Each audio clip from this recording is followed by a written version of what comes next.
Hi everybody, I'm Blue Lagoon. So Withernsea is the 10-minute epic prog pop ghost story folktale that closes the album I just put out. It's heavily inspired by late era Genesis and early Tori Amos especially. When I was a kid, we had the Genesis Invisible Touch tape, and right smack dab in the middle of all those pop songs was Domino, this 10-minute epic, and that stuck with me.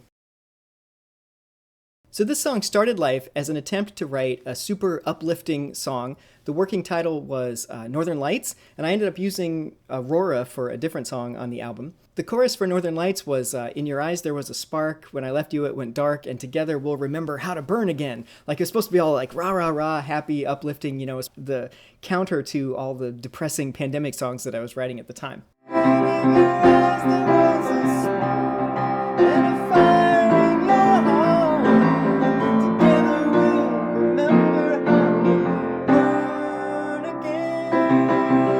So that Northern Lights song was almost fully written, but I just was not feeling it. I don't know, it just didn't land for me, and I was really frustrated with it. I kept coming back to it, I could not figure out what to do with it.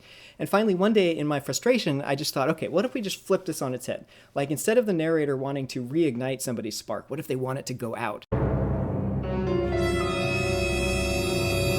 And I wasn't really being serious with that, but as soon as I had that thought, the whole rest of the song for Withernsea just started spinning out. Okay, so maybe she's a ghost and she's singing to her living lover, and maybe she drowned herself, maybe it's like a medieval village, possibly like cult-like or super religious. Oh, maybe their love was like forbidden and that's what drove her into the ocean, but then now that she's dead, it's kind of perverted. And once I just took the shackles off and decided, what the heck, this is going to be a weird long song, then I just kind of ran with it and it turned into what it is.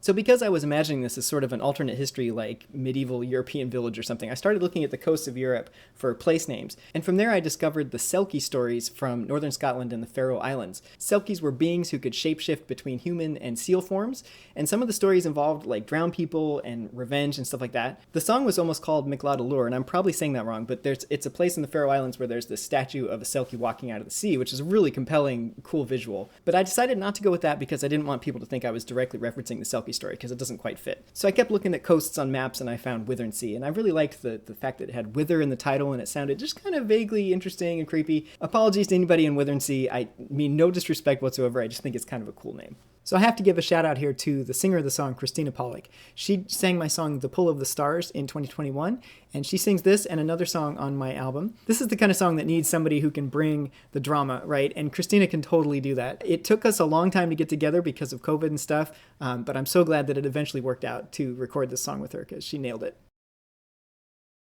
So for the overall sound of Withernsea, I was going for that late 80s, early 90s kind of era where you still had bands that were playing together as bands, but they were using a lot of synthetic elements in their sound. And so you got sort of a mixture of like man and machine. And nowhere is that sort of hybrid feel more evident than in the drums, where I'm approaching the drum parts as if they're being played by a drummer on a kit, but it's an electric kit, like a Simmons, octagonal kit, especially because the Simmons toms are in here. So here's an example.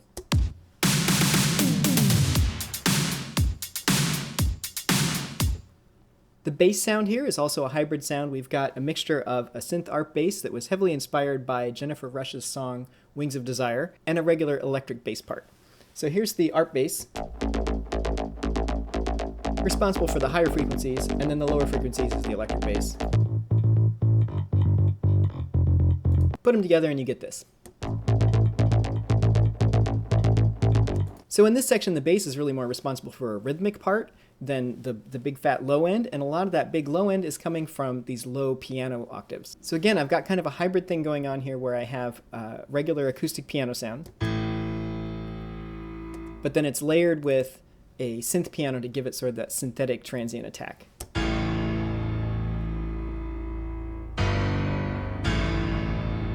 I love that sound. It's kind of cheesy, but I love it.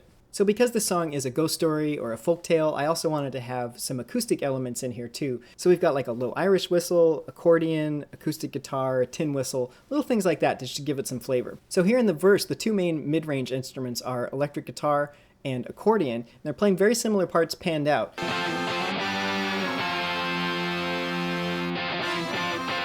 Also in this section, I mix in a format shifted octave down vocal with the main vocal to give it sort of an otherworldly, creepy kind of vibe. As daughters of the sea, we fear the undertow.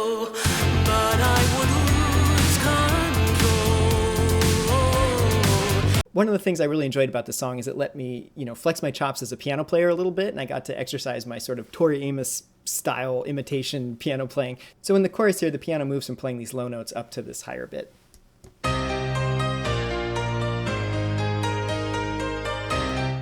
Also in this section, the accordion continues, but then we bring in an acoustic guitar, and I really wanted more of like a mandolin kind of folky sound, and so I put a capo really high on my guitar to give it sort of that feel.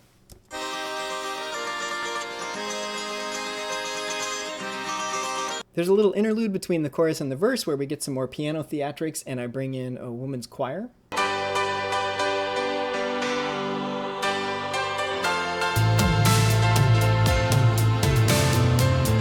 And those are the basic elements of the first part of the song. So the next section of the song is the flashback section, where the narrator is talking about being a kid and meeting her friend, and then they grow up and they fall in love, and then, basically all the good stuff before things get bad. So this section is just brighter and more major key. One of the defining features of the section is this rhythmic, clean guitar part. This part is really an ode to Mike Rutherford's guitar parts. He would often hold down sort of a rhythmic motif while Tony Banks on the keys had the chords moving around. So it's just an octave part, and then it has an dotted eighth delay on it to give it sort of that edge-like rhythmic intensity.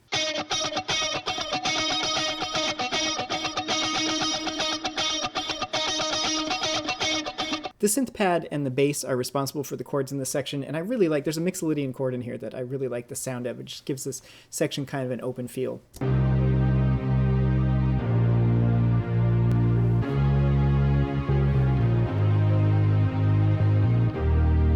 And the drums in this section are really chugging along with a lot of emphasis on the hi-hats.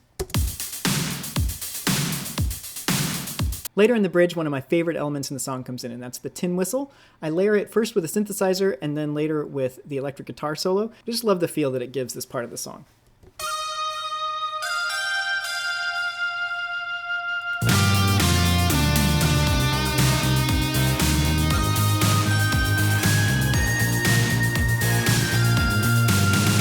And then here it is layered with the electric guitar solo.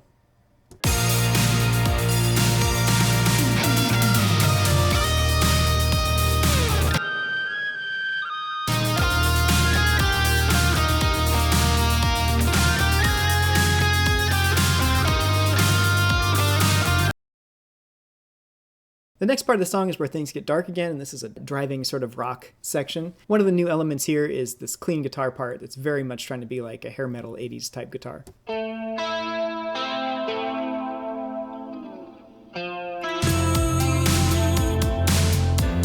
The other person I worked with on this song is Elevate the Sky, and I really wanted a shreddy kind of guitar solo for this last section after the promise is broken, before everything kind of breaks down and ends. I reached out, and Scott was willing to do it, and he did a fantastic job. So let's listen to a little bit of that.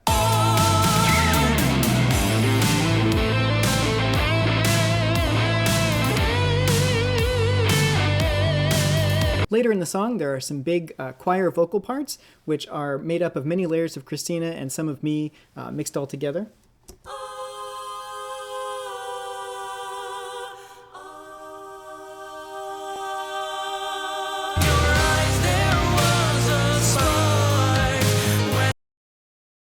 Yeah, so that's a lot of the more interesting little bits in the song. It's been really fun to see the reaction to this song. Usually albums, like the first few tracks get the most listens and then it tapers off. And especially if the last track is 10 minutes, I just figured nobody would listen to it. But amazingly, there's been a really positive reception to it. So there must be more people like me out there who enjoy this kind of indulgent, proggy sort of stuff. So for those of you out there, I see you, I thank you. Thank you for checking out the album. Have a good one, everybody.